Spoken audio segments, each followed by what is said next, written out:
Hello बच्चों, मैं प्रिया राठौर आपके लिए लेकर आ गई हूँ चैप्टर एंडिंग वाला लेक्चर और वो है L9। और इसके बाद हम शुरू करेंगे नया चैप्टर जो कि क्या है आपको पता ही होगा। और आज हम इस चैप्टर के कुछ क्वेश्चंस करने वाले हैं, तो देखते हैं। चैप्टर फ्लो आपको पता ही था। आज हम इंपॉर्टेंट क्वेश्चंस करेंगे क्योंकि मैं हमेशा से कहती हूँ कि बुक के पीछे के क्वेश्चंस जो है वो जनरली आपको मेरे पूरे नोट्स या लेक्चर में मिल जाएंगे। कुछ क्वेश्चन है जो बहुत इंपॉर्टेंट है, जो एग्जाम्स में भी आए हुए हैं। अभी जो बच्चों के हाफ ईयरली एग्जाम हुए हैं, बच्चों ने मुझे पेपर्स भेजे हैं। उन पेपर्स में कुछ क्वेश्चन तो बिल्कुल कॉपी और पेस्ट है जो मैंने आपको यहाँ पे करवाए हैं, A to Z copy. Specially जो अंतर वाले क्वेश्चन थे, चाहे वो हमने शेवाल और कवक में जो अंतर किया था, चाहे कितने भी बहुत सारे अंतर वाले क्वेश्चन, मैंने आपको कहा है कि अंतर वाले जो क्वेश्चन होते हैं बुक के पीछे वाले, और ऐसे भी जो मैं आपको कराती हूँ जहाँ पे दो का डिफरेंस होता है, जैसे कि हमने लिवर वर्ट और मास में अंतर देखा है ना। आज जो हम 2-3 और करने वाले हैं, ये अंतर वाले क्वेश्चन बहुत इंपॉर्टेंट होते हैं, इनको इग्नोर मत किया कीजिए, थोड़ा सा ध्यान दीजिए इसको। तो वही कुछ क्वेश्चन आज हम करेंगे, बाकी जो है आपको जनरली मिल जाएंगे नोट्स या लेक्चर के अंदर। चलिए, तो पहला क्वेश्चन हम करते हैं। प्रकाश संश्लेषण की दर पर प्रकाश का प्रभाव पड़ता है, ग्राफ के आधार पर निम्नलिखित प्रश्नों के उत्तर दीजिए। ठीक है, एक ग्राफ दिया हुआ है, पहले मैं आपको वो ग्राफ यहाँ पे ड्रॉ कर लेती हूँ और ये जो आंसर है आपको देने हैं। चलिए पहले मैं बता देती हूँ कैसा ग्राफ है, वो हमने देखा भी था लास्ट वाली क्लास में, अगर आपको याद हो। एक ऐसा पिक्चर दिया हुआ है, यहाँ पे तो दर दी हुई है, यहाँ पे कुछ दिया हुआ नहीं है, सिर्फ ऐसे ही दे रखा है, और एक ऐसा डायग्राम बना हुआ है, यहाँ पे क दे रखा है, यहाँ पे कहीं ख है ना, यहाँ पे शायद घ है, और इस साइड पे कहीं ग या ऐसा कुछ दे रखा है, देख लीजिएगा थोड़ा सा इधर उधर। चलिए अभी क्या है, क्या करना है हमें, तो यहाँ पे क्वेश्चन पूछा है कि वक्र के किस बिंदु अथवा बिंदुओं पर क ख ग प्रकाश एक नियामक कारक है, मतलब इनमें से प्रकाश नियामक कारक कौन होगा ये बताना है। तो देखो, जब हमने प्रकाश की प्रभाविता पढ़ी थी कल वाले लेक्चर में, तो मैंने आपसे कहा था कि प्रकाश की तीव्रता हम जैसे जैसे बढ़ाएंगे तो प्रकाश संश्लेषण की दर बढ़ती है, और प्रकाश संश्लेषण की दर और तीव्रता के मध्य एक सरल रेखा का ग्राफ प्राप्त होता है। तो क जो है यहाँ पे, क जो है वो क्या प्रदर्शित कर रहा है, इसका आंसर क्या हो जाएगा, क जो है प्रकाश तीव्रता नियामक है। ये इसका आंसर हो गया फर्स्ट वाले का, क्योंकि रेखीय आपको जो है ग्राफ मिल रहा है, और ये एनसीईआरटी बोल भी रही है, कल वाली क्लास में हमने पढ़ा था। तो यहाँ पे एक नियामक जो है वो कौन है, क है, वो प्रकाश नियामक है। ये हो गया आपके पहले का आंसर। दूसरा आपसे पूछा है क बिंदु पर नियामक कारक कौन से हैं, मतलब प्रकाश तो है ही, और कौन कौन से हो सकते हैं। तो वही हमने कहा कि अभी हम, क्योंकि यहाँ पे हमने कुछ लिया नहीं है ना, प्रकाश दे रहे हैं हम, तो फोटोसिंथेसिस होता जा रहा है, लेकिन एक जगह जाके स्टेबल भी तो हो रहा है। अगर स्टेबल हो रहा है, इसका मतलब कोई ना कोई दूसरा नियामक कारक भी वहां पे काम कर रहा होगा। तो क प्रकाश नियामक है, लेकिन और कौन हो सकता है इसके साथ नियामक कारक, तो हम कह सकते हैं कि कोई भी हो सकता है, या तो वो CO2 हो सकती है, टेम्परेचर हो सकता है, और चाहे तो जल। वैसे सीमा कारक नहीं बोलते जल को, लेकिन प्रभावित कारक पूछा है यहाँ पे, है ना, नियामक कारक पूछा है। नियामक का मतलब रेगुलेटर, जो प्रकाश संश्लेषण को प्रभावित कर रहा है। नियामक का आप ये मतलब ले सकते हैं, प्रभावित करने वाला कारक। सीमा कारक नहीं पूछ रहा है, प्रभावित कौन कर रहा है, तो वाटर भी कर सकता है। पानी की क्वांटिटी अगर कम हो तो रंध्र बंद हो जाएंगे, खुल जाएंगे, वो हमने कल देखा था। तो ये तीनों जो है ये भी क्या हो सकते हैं, यहाँ पे नियामक कारक हो सकते हैं। फिर ये पूछ रहा है कि वक्र में ग और ग क्या निरूपित कर रहा है। यहाँ पे तो ख है, ये ख है, ये पूरा ग है, और ये घ है। तो देखो, फोटोसिंथेसिस हुआ, बढ़ता जा रहा है, और एक जगह जाके स्टेबल हो गया, अब नहीं बढ़ रहा। तो हमने कल वाली क्लास में डिस्कस किया था क्यों नहीं बढ़ रहा, क्योंकि हो सकता है वहां पे कोई सीमा कारक आ गया हो। ये थोड़ा सा ग्राफ को इधर ले लो, शायद थोड़ा सा इधर बना हुआ है, ये मैंने कुछ ज्यादा ही इधर बना दिया, ऐसे घ, ठीक है। तो यहाँ पे क्या आ गया, घ क्या डिनोट कर रहा है कि यहां जाने के बाद फोटोसिंथेसिस बिल्कुल स्थिर हो गया है। क्यों हो गया, क्योंकि प्रकाश की तीव्रता देने के बाद भी अब बढ़ नहीं रहा। क्यों नहीं बढ़ रहा, क्योंकि कोई ना कोई सीमा कारक इनमें से प्रभावी हो रखा होगा। या तो CO2 नहीं मिल रही उसको, या तो टेम्परेचर नहीं मिल रहा प्रॉपरली, या पानी तो खैर सीमा कारक इतना है भी नहीं, तो ये नहीं मिल रहा। इसलिए तो हम कह सकते हैं कि ये जो घ वाली जगह है क्या बता रही है, ये घ जो है वो क्या बता रहा है कि कोई ना कोई सीमा कारक जो है यहाँ पे काम कर रहा है। इस वजह से प्रकाश संश्लेषण जो है अब नहीं बढ़ रहा, क्योंकि हो सकता है CO2 कम पड़ गई हो सकता है टेम्परेचर नहीं मिल रहा है इसको इतना, जिसकी वजह से ये आगे फोटोसिंथेसिस नहीं कर पा रहा है या दर को नहीं बढ़ा पा रहा है और स्टेबल हो गया है। ग क्या बता रहा है, ग क्या बता रहा है, ये बता रहा है संतृप्तता बता रहा है। यहाँ पे क्या हो गया है, प्रकाश संश्लेषण की संतृप्तता हो गई है। प्रकाश संश्लेषण की दर जो है वो क्या हो चुकी है, स्थिर हो चुकी है। प्रकाश संश्लेषण की दर अब नहीं बढ़ रही। तो ग क्या बता रहा है, ग प्रकाश संश्लेषण संतृप्तता या प्रकाश संश्लेषण की दर का नियमित या संतृप्त होना बता रहा है। ठीक है, क्योंकि अब प्रकाश संश्लेषण नहीं बढ़ रहा, क्योंकि कोई ना कोई सीमा कारक यहाँ पे आ गया है और एक लिमिट के बाद जो है वो सीमा कारक उस पर काम करने लग गया और फोटोसिंथेसिस की रेट अब नहीं बढ़ रही है।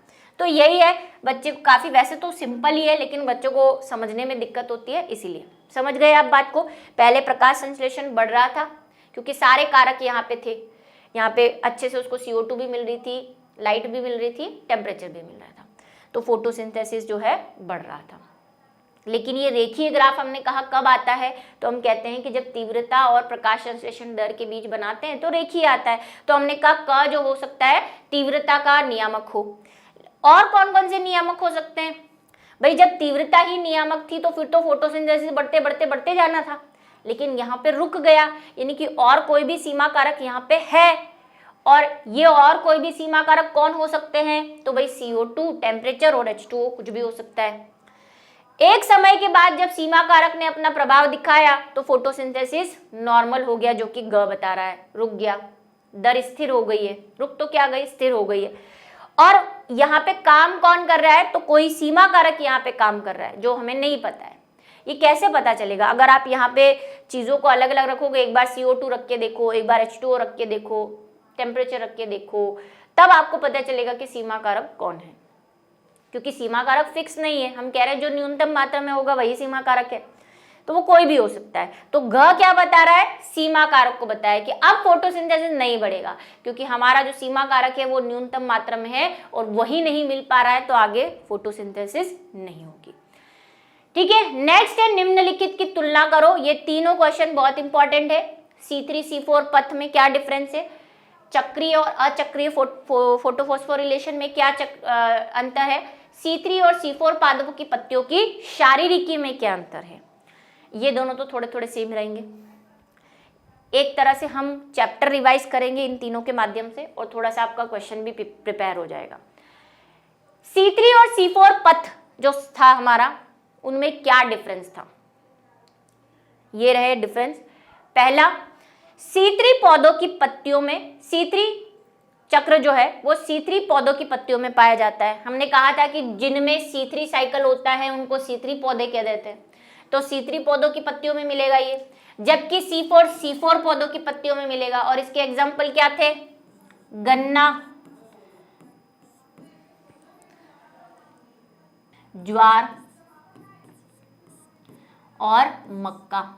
इनको हमने कहा था कि ये क्या है, C4 प्लांट्स है, क्योंकि इनमें C4 साइकिल चलता है, तो उनकी पत्तियों में हमें C3 देखने को मिलता है, C4 देखने को मिलता है। और C3 तो मैक्सिमम में आपको मिल ही रहा है, इसका कोई एग्जांपल ऐसे तो नहीं दे, नीम दे दो, टमाटर दे दो, कुछ भी दे दो, सब C3 वाले ही हैं। ठीक है, इनमें CO2 का स्थिरीकरण एक बार में होता है ना। ये एग्जाम्पल मैंने इसलिए बताया, कई बच्चे, होनहार बच्चे पूछेंगे मैम इसके एग्जाम्पल तो बता दिए, इसके भी बता दो। तो ये बात तो हम पहले ही कर चुके हैं कि C3 तो मैक्सिमम, C3 तो सभी में हो रहा है। यही बात कही थी ना हमने कि सभी पादपों में, यहाँ पे बॉक्स बना के भी लिखा था मैंने कि C3 चक्र तो सब में चलता है, इनमें भी चलता है। लेकिन इनमें C4 के साथ चलता है। तो इसके तो कोई भी एग्जाम्पल दे दो आप, आम दे दो, बनाना दे दो, कुछ भी दे दो, ठीक है। इनमें CO2 का स्थिरीकरण एक बार में हो जाता है, क्योंकि एक ही साइकिल चल रहा था ना C3 में, वो भाई आपका जो है कौन, रुबिस्को है ना, RuBP जो है वो ग्रहण कर लेता है और साइकिल चला के, और इस तरह से साइकिल चल जाता है। याद है ना C3 वाला क्या बनता है, यहाँ पे RuBP, यहाँ पे PgAl, यहाँ पे ट्रायोज, और फिर वापस पुनरुद्भवन, ये चलता है। यहाँ पे क्या होता है, इसमें CO2 का स्थिरीकरण 2 बार होता है। कैसे 2 बार, क्योंकि इसमें तो दोनों साइकिल चलने हैं। इसमें पहले C4 चलेगा और फिर C3 चलता है। याद आया, C4 में तो ऑक्जेलो एसिटिक एसिड बनता है, फिर वो बंडल शीट में चला जाता है और बंडल शीट में जाके वहां पे इसको RuBP मिलता है। 2 बार होता है ना, ये 2 बॉक्स बनाए थे, 2 सेल्स बनाई थी, तो इसमें तो 2 बार CO2, एक बार तो पहले होता है ना, मीजोफिल की सेल्स में, मध्योतक की कोशिकाओं में, और दूसरी बार C3 में होता है, तो 2 बार हो गया। तो 2 बार स्थिरीकरण होता है, पहला पर्ण मध्योतक की कोशिकाओं में तथा पुलाच्छद कोशिकाओं में 2 बार होता है, एक में C3 और एक में C4। इसमें RuBP अभी जस्ट मैंने लिखा, रुबिस्को बिसफॉस्फेट जो होता है वो CO2 ग्राही का कार्य करता है। यहाँ पे ऐसा नहीं होता। पहले वाले में तो कौन लेता है, पहले वाले में कौन लेता है, पैप लेता है, पेपकेस की उपस्थिति में, है ना, पैप फॉस्फोइनोल पाइरुवेट, ये लेता है CO2 ग्राही को C4 वाले में, और C3 वाले में तो RuBP आ ही जाता है। CO2 स्थिरीकरण के फलस्वरूप बनने वाला प्रथम स्थायी उत्पाद 3 कार्बन का होता है, और इसीलिए हम इसको C3 साइकिल बोलते हैं। ये बात हमने कही थी। कौन होता है, PgAl, फास्फोग्लिसरिक एसिड, ठीक है, फास्फोग्लिसरेट या फास्फोग्लिसरिक अम्ल। यहाँ पे कौन होता है, यहाँ पे पहले ऑक्जेलो एसिटिक बनता है, वो भी 4 कार्बन वाला, ठीक है, ऑक्जेलो एसिटिक अम्ल, इसीलिए इसको C4 कहते हैं, नाम ही इन पे पड़ा हुआ है। तो बेसिक अंतर तो यही है। इनमें कम मात्रा में वायुमंडलीय CO2 की ग्रहण की जाती है, इनमें CO2 कम मात्रा में ली जाती है, जबकि इनमें अधिक मात्रा में CO2 ग्रहण की जाती है। अच्छा, बेस्ट कौन सा है, ये मैंने शायद आपको बताया था कि अगर आपसे पूछ ले C3 वाले ज्यादा बेस्ट है या C4 वाले, C4 वाले ज्यादा बेस्ट है। क्यों, क्योंकि वहां पे प्रकाश श्वसन की आशंकाएं कम हो जाती है, होते ही नहीं है एक्चुअली। ये बताया था ना मैंने, इसका महत्व क्या है, इसमें प्रकाश श्वसन नहीं हो रहा, फोटो रेस्पिरेशन है, तो ये बेस्ट है। एक इनमें CO2 भी ज्यादा ली जाती है, स्थिरीकरण भी ज्यादा होता है, फोटो रेस्पिरेशन में नहीं होता। इनकी कमी है, इनमें फोटो रेस्पिरेशन हो जाएगा कब, जब रंध्र बंद हो जाएंगे, हाई इंटेंसिटी की लाइट आएगी, शर्तें बताई थी ना आपको प्रकाश श्वसन की, वो सब इनमें होता है, इनमें नहीं हो पाएगा, ठीक है। ये दूसरी तीसरी बार मैं ये चीज रिपीट कर रही हूँ, सबको नोट करते जाए। इसके लिए उपयुक्त तापक्रम 20 से 25 डिग्री सेंटीग्रेड है, जबकि यहाँ पे क्या है, इसके लिए उपयुक्त तापक्रम 30 से 45 तक हो सकता है। तो ये अच्छे हैं, बेटर है। एक ये भी भाई, ये तो भाई ठुस हो जाएगा 25 के बाद, फोटो सिंथेसिस की रेट कम हो जाएगी, इनकी ज्यादा है भाई, 45 डिग्री तक आराम से काम करेंगे। इनमें प्रकाश श्वसन के फलस्वरूप फोस्फोग्लाइकोलेट बनता है। प्रकाश श्वसन आ गया, इनमें क्या दिक्कत है, इनमें फोटो रेस्पिरेशन हो जाएगा, जो कि हमने पढ़ा था कि इनकी कमी है। और एक साथ में PgAl तो बनता ही है, PgA तो बनता ही है, साथ में ये भी बन जाता है फास्फोग्लाइकोलेट। ATP खर्च हो जाती है, ATP का नुकसान हो जाता है, इसलिए हम बोलते हैं कि प्रकाश श्वसन नहीं चाहिए, है ना। ये कौन है, इनमें तो प्रकाश संश्लेषण होगा ही नहीं, क्योंकि ये तो बेचारे पहले C4 साइकिल चला रहे हैं, फिर C3 साइकिल चला रहे हैं, और प्रकाश संश्लेषण के लिए RuBP जो है अंदर रहता है, जिससे कि ऑक्सीजन उससे कंबाइन नहीं हो पाती। यहाँ पे ऑक्सीजन कंबाइन होने के खतरे ज़्यादा हैं, ये सारा हम डिस्कस कर चुके हैं।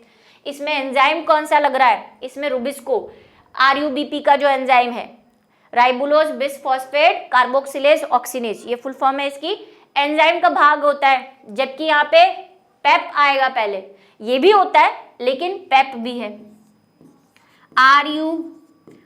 रुबिस्को भी है, लेकिन वो तो फिर C3 में आएगा, C4 में तो पहले तो पेप ही भिड़ेगा आके। पेपकेज होता है, PP पेपकेस, इसको शॉर्ट में क्या बोलते हैं हम, पेपकेस बोलते हैं, फास्फोइनोल पायरुवेट कार्बोक्सिलेज। ठीक है, और ये भी होता है लेकिन अंदर बंडल शीट में जाने के बाद काम में आएगा। ठीक है, ये बेसिक अंतर हो गए हैं इनके, लिख लेंगे आप ये। ठीक है, नेक्स्ट पे चक्रीय व अचक्रीय फॉस्फोरिलेशन में क्या अंतर है, क्या अंतर है? पहला तो यही कि चक्रीय वाले में सिर्फ PS1 काम में लेते हैं, अचक्रीय वाले में दोनों काम में लेते हैं, PS2 PS1। PS1 जो है उसमें इलेक्ट्रॉन वापस आ जाता है, इसीलिए उसको चक्रीय कहते हैं। जो इलेक्ट्रॉन उछला था वो उछल के वापस घर का बुद्धू घर को लौट के आ जाता है चक्रीय वाले में, लेकिन अचक्रीय वाले में ऐसा नहीं होता। ठीक है, और क्या बताया था, अचक्रीय वाले में NADP, ATP और ऑक्सीजन तीनों निकलती है, जबकि चक्रीय वाले में क्या होता है, सिर्फ क्या बनता है, ATP बनता है, NADP नहीं बनता, क्योंकि इलेक्ट्रॉन जा ही नहीं पाता NADP तक, सिर्फ ATP का निर्माण होता है। इसमें दोनों काम में आते हैं, इसमें एक काम में आता है। ये सारे जो हैं कुछ चीजें हैं। चलो, चक्रीय में क्या होता है, चक्रीय में सिर्फ कौन काम में आएगा, PS1 काम में आएगा। याद आई वो मेम्ब्रेन ऐसे बनाई थी और मेम्ब्रेन पे सिर्फ एक बनाया था PS1। यहां से इलेक्ट्रॉन जाता है ना, लाइट गिरती है, इलेक्ट्रॉन जाता है और इलेक्ट्रॉन लौट के वापस यहाँ आ जाता है, FAD के पास चला जाता है, FAD से वापस इलेक्ट्रॉन जो है यहाँ पे मिल जाता है ना। यहाँ पे कौन सी 700 के आसपास की लाइट चाहिए आपको, तो इलेक्ट्रॉन फिर से लौट आता है, और लौट आता है और सिर्फ क्या देता है, ATP देता है, क्योंकि NADP तक तो इलेक्ट्रॉन पहुंच ही नहीं पाता। ठीक, तो ये चक्रीय होता है। इसमें इलेक्ट्रॉन का पथ चक्रीय है, देखो साइकिल चलता रहेगा, बस ऐसे घूमता रहेगा ये। इसमें इलेक्ट्रॉन का पथ अचक्रीय होता है, नॉन साइक्लिक होता है। क्यों होता है, क्योंकि यहाँ पे क्या थे, दो थे, एक तो PS सेकेंड था और एक PS1 था, है ना। रिवीजन हो रहा है एक तरह से हमारा। यहां से लाइट आती है, इलेक्ट्रॉन उत्सर्जित होता है, प्लास्टोक्विनोन है ना, साइटोक्राइम B6F है ना, प्लास्टोसाइनिन, उससे होते हुए PS1 को चला जाता है, PS1 से फिर फेरेडॉक्सिन को चला जाता है, और फेरेडॉक्सिन से NADP को चला जाता है, जिससे NADPH बनता है। अच्छा, इसकी फुल फॉर्म आप याद रखें, nicotinamide adenine diphosphate, nicotinamide adenine diphosphate लिख ले कहीं, मेरे यहाँ जगह नहीं है अभी। निकोटिनेमाइड एडेनिन डाइफॉस्फेट, और जब हाइड्रोजन जुड़ जाएगी तो हाइड्रोजन हो जाएगा, nicotinamide adenine diphosphate hydrogen, H जुड़ने के बाद, जैसे यहाँ पे H जुड़ चुका है अब। ठीक है, तो इसमें Z स्कीम चलती है, ये स्कीम भी आपको समझाई थी, Z जैसा है। इसमें अभी जस्ट बोला 700 तक के जो इलेक्ट्रॉन होते हैं, जब तक इसको 700 नैनोमीटर की लाइट नहीं मिलेगी, इलेक्ट्रॉन उत्सर्जित नहीं होता। ठीक है, तो इसमें क्या है, ग्राही कौन रहेगा, जो हमारा अभिकेंद्र पे क्लोरोफिल A है, वो कौन सा है, 700 वाला है, तो इलेक्ट्रॉन चलकर पुनः उसी पे आ जाते हैं। यहाँ पे कौन होता है, यहाँ पे दो सिस्टम काम करते हैं, ये तो 360 पे ही ले लेता है और ये वाला 700 पे लेता है। इसका जो अभिक्रिया केंद्र है क्लोरोफिल A, वो 360 वाला होता है, इस पे 700 होता है। ठीक है, NADP अंतिम इलेक्ट्रॉन ग्राही होता है, P60 से लेकर इलेक्ट्रॉन पूर्ण इसमें नहीं लौटते ही नहीं है, Z स्कीम है, वहां चले जाएंगे और NADP ले लेगा इलेक्ट्रॉन को और NADPH बना लेता है। यहाँ पे तो चक्रीय हो जाता है, वापस उसी के पास आता है। इसमें केवल प्रकाश कर्म एक ही काम करता है, PS1। ठीक है, PS1 काम कर रहा है, यहाँ पे दोनों हैं, पहले PS2 और फिर उसके बाद PS1 पे जाएगा। ठीक है, नेक्स्ट, जल का प्रकाश अपघटन नहीं हो पाता, इसमें वाटर टूटता ही नहीं है। क्यों नहीं टूटेगा बताओ, सोचो जरा, क्यों नहीं टूटता पानी इसमें, सोचो सोचो सोचो सोचो भाई। हमने क्या कहा था, पानी कब टूटता है इसमें, जब यहाँ पे दो इलेक्ट्रॉन ऊपर उचक लेते हैं एनर्जी लेके, तो इसके पास इलेक्ट्रॉन की भारी कमी हो जाती है और फिर ये रोने लग जाता है, मेरे इलेक्ट्रॉन चले गए। तो फिर कौन आता है, फिर पानी आता है, वो कहता है मैं दूंगा तुमको इलेक्ट्रॉन। तो भैया इलेक्ट्रॉन की कमी हो जाती है, क्योंकि इलेक्ट्रॉन जो है वो जा चुके हैं, वापस नहीं आते। जो चला गया है वो जाने वाले को कौन ही रोक सकता है। तो इलेक्ट्रॉन जा चुके होते हैं, इसके पास कमी हो जाती है तो ये रोने लग जाता है, वहां से पानी आता है कि चल मैं टूट के मैं कुर्बानी दूंगा, टूटता है ना H+ 2 इलेक्ट्रॉन और ऑक्सीजन में ये इलेक्ट्रॉन देता है। अब यहाँ तो ऐसी कोई कमी है ही नहीं, यहाँ तो हम कह रहे हैं कि इलेक्ट्रॉन जाता है और घूम के वापस आ जाता है चक्कर काट के। तो जब इलेक्ट्रॉन की कमी होती ही नहीं है तो ये रोता ही नहीं है, बाकी फाड़ता ही नहीं है। अब जब रोता ही नहीं है तो H2O को जल अपघटन करने की जरूरत ही नहीं है, कहता है ठीक है तुम खुश रहो हम खुश है। यहाँ पे कुर्बानी देनी पड़ती है इसको, तो यहाँ पे जल अपघटन हो जाता है। ठीक है, ऑक्सीजन नहीं निकलती जब पानी ही नहीं टूटा। हमने पहले ही ये बात पढ़ चुके हैं कि पानी निकलता कहाँ से भाई, ऑक्सीजन निकलती कहाँ से, पानी के टूटने से। ये बात तो हम पहले लेक्चर 1-2 में ही कर चुके हैं। तो जब जल ही नहीं टूटा तो ऑक्सीजन निकलेगी ही नहीं, इसीलिए हम कहते हैं कि इसमें तो सिर्फ ATP बनती है, NADPH बनता भी नहीं है, ना ऑक्सीजन बनती है। यहाँ पे ऑक्सीजन बनेगी क्योंकि पानी टूट रहा है। ठीक है, यही से उसके ऑक्सीजन बनेगी ना, ये बात हम कर चुके हैं। NADPH का निर्माण नहीं होता, सबसे बड़ी कमी। सिर्फ क्या बनता है, ATP। यहाँ पे NADPH भी बनेगा, ATP भी और ऑक्सीजन भी बनती है। ये बहुत बड़ा डिफरेंस है दोनों का। ठीक है, इसमें क्या होता है, फेरेडॉक्सिन से इलेक्ट्रॉन के साइटोक्रोम B6F जिसको मैं बार बार ऐसे लिखती आ रही थी, उसका ये CY साइटोक्रोम के लिए लिखते हैं, यहाँ लिखा हुआ भी है, में आने पर ATP बनता है। सिर्फ ATP बन रहा है यहाँ पे, इधर जब प्लास्टोक्विनोन साइटोक्रोम B, यहाँ पे ATP बन जाएगा, यहाँ पे दोनों बनेंगे भाई। यहाँ पे ATP भी बन रहा है और NADPH तो बन ही रहा है, यहाँ पे ATP भी बनेगा इस जगह पे, साइटोक्रोम B6F के जगह पे आने पे।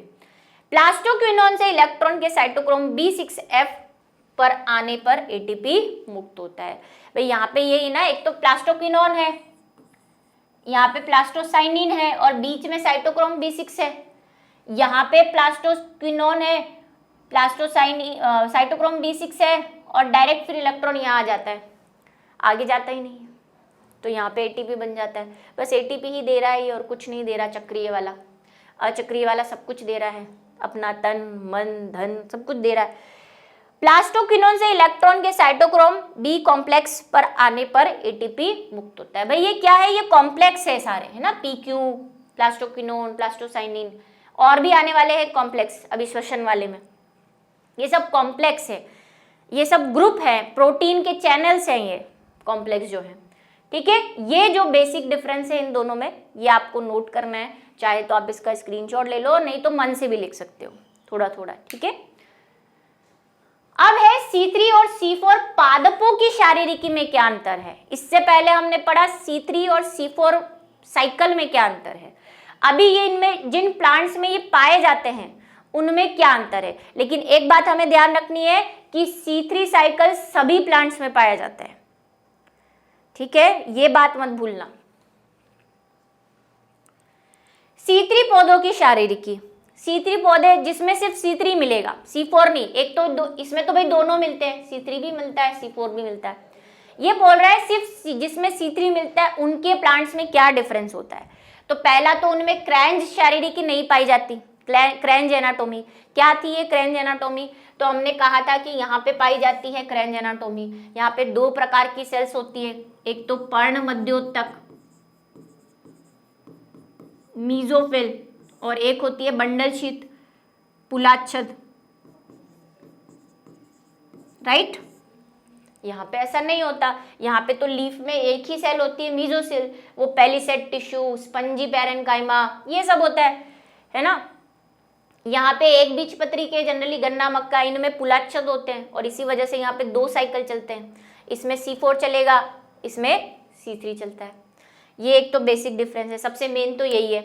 पत्तियों का पर्ण मध्योतक पेलिसेड कोशिकाओं एवं स्पंजी कोशिकाओं में विभेदित होता है। जस्ट मैंने अभी बोला कि इनकी जो पत्तियां होती हैं उसमें हमने बनाया था ना स्टार्टिंग में, ये तो एपिडर्मिस हो गई। यहाँ पे हमने वो बताया था खंबे जैसी कोशिकाएं पाई जाती है जिसको पेलिसेड कोशिकाएं या खंबोत्तक कोशिकाएं कहते हैं हिंदी में,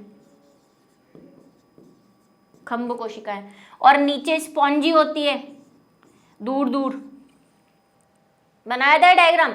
इसमें क्या है, इसमें दो प्रकार की, इसमें नहीं है, इसमें सब एक जैसी है। बस डिफरेंस क्या है, इसमें जो रंभ होते हैं, जो वस्कुलर बंडल होते हैं, उसके चारों तरफ स्पेशल सेल्स पाई जाती है ऐसी, और इन्हीं को हम क्या कहते हैं, पुलाच्छद,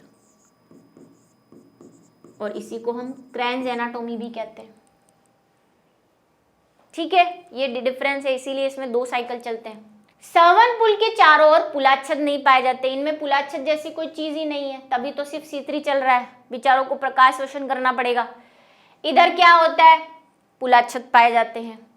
सभी कोशिकाओं में हरित लवक एक ही प्रकार के होते हैं। भाई जब सेम कोशिकाएं हैं, कोई डिफरेंस ही नहीं है, तो सब में जो क्लोरोप्लास्ट है वो सेम है, और इनमें दोनों वर्णक तंत्र उपस्थित होते हैं, PS सेकेंड और PS 1 दोनों। यहां पे क्या होता है, दोनों वर्णक तंत्र, मतलब कि सारा group, chlorophyll A, chlorophyll B, chlorophyll, xanthophyll, carotene, सब कुछ मिल रहा है यहाँ पे। यहाँ पे क्या है, बहुरूपी है, क्योंकि दो प्रकार की कोशिकाएं हमें देखने को मिल रही है। एक तो पुलाच्छद कोशिकाएं जो बड़े आकार की है, ये मैंने डिफरेंस आपको लिखाया है क्लास में जब हमने बात की थी क्रैंज एनाटोमी की, याद करो पुरानी क्लास। मैंने कहा था कि पुलाच्छद में जो है वो बड़े हरित लवक होते हैं लेकिन ग्रेना कम होते हैं, है ना, जबकि पर्ण मध्योतक में हरित लवक छोटे होते हैं लेकिन ग्रेना उसमें ज्यादा होते हैं। ये बात मैंने वहां लिखा है, यहाँ पे ग्रेना वाली बात नहीं लिखी है, अब वहां से लिख सकते हैं चाहे तो। ठीक है, एक ही वर्णक तंत्र उपस्थित होता है, इसमें आपको एक ही पिगमेंट सिस्टम मिलेगा, अलग अलग नहीं है, क्योंकि जरूरत ही नहीं है भाई, पर्ण मध्योतक को ही सब कुछ डील करना है। ठीक है, सारे जो पिगमेंट के सिस्टम है, क्लोरोफिल A, B, C जो भी है, वो सब इसमें एक प्रकार के ही मिलते हैं, ज्यादा इसमें वैरायटी आपको नहीं मिलेगी।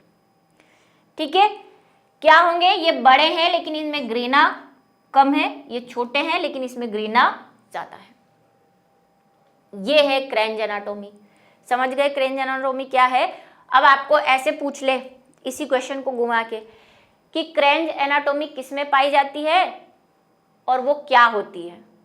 अब आप बोलेंगे मैम क्या होती है, तो ये जो होती है वो लिखी है कि भाई उसमें संरचना अलग होती है, पर्ण मध्योतक होते हैं, पुलाच्छद होते हैं, इनमें C3 और C4 साइकिल दोनों चलते हैं, प्रकाश संश्लेषण नहीं होता इन पौधों में, क्योंकि हम सिर्फ पौधों में डिफरेंस बता रहे हैं इसलिए मैं प्रकाश संश्लेषण वाला अंतर यहाँ नहीं लिख रही, क्योंकि हमें तो सिर्फ पौधों में संरचना में अंतर पूछा है। ये चीज़ हम C3 और C4 में कर चुके हैं, है ना, जब हमने पथ के बारे में डिस्कस किया था तब हमने प्रकाश संश्लेषण के बारे में डिस्कस किया है। ये देखो यहाँ पे करना पड़ेगा क्योंकि ये साइकिल में डिफरेंस पूछ रहा है, चक्र में डिफरेंस पूछ रहा है। C3 और C4 चक्र में क्या अंतर है, वहां तो सिर्फ शारीरिकी की बात करनी है, आपको अंदरूनी संरचना की बात करनी है। वहां पे ATP, NADP ये सब मत घुसा देना, RUBP होता है, PEP होता है, वो वहां पे नहीं लिखना है, यही डिफरेंस है। ठीक है, वो सिर्फ अंदर की आकारिकी में डिफरेंस पूछ रहा है आपसे। मेन डिफरेंस C3 C4 में ये है जो हमने पहले वाले क्वेश्चन में किया। यहाँ पे आपसे क्या पूछ रहा है, वो सिर्फ पौधों की शारीरिकी में अंतर, तो बस अंदर की संरचना के बारे में आपको बताना है कि इसमें क्रैंज एनाटोमी जो है वो नहीं पाई जाती, इसमें पाई जाती है। इसमें पर्ण मध्योतक जो है एक जैसा होता है, मतलब दो तरह से वैसे तो विभेदित होता है, पहली सेट टिश्यू और स्पंजी उत्तक।